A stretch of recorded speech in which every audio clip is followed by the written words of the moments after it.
not because we don't have allies or people we like or people we share common goals with. We've got a lot of those, or we had a lot of those.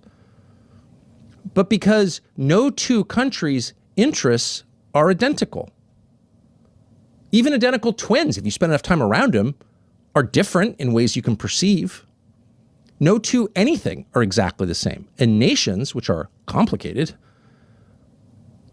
don't even have that many points of intersection in their interests.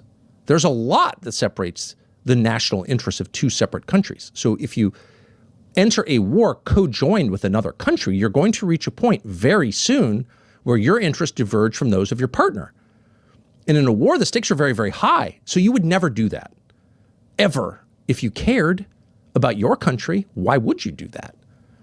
And of all the things that historians will reveal in the aftermath of this war, the one that some of us should be paying the closest attention to is who made that decision?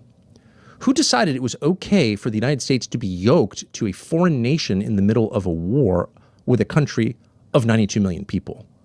That is one of the craziest things this country's ever done, and the people who decided to do it should be exposed and they should be penalized. Because that single decision will cost, unfortunately, this is likely to be true, more American lives. It may extend this far past a point where the American interest is served. And by the way, we are approaching the point at which we get no more returns from being engaged in this war.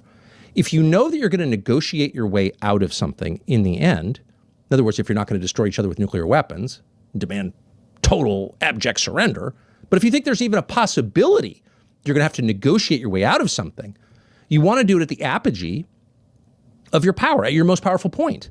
You don't want to do it when your power is obviously decreasing. Like, say, when you start to run out of weapons because you sent them all to Ukraine because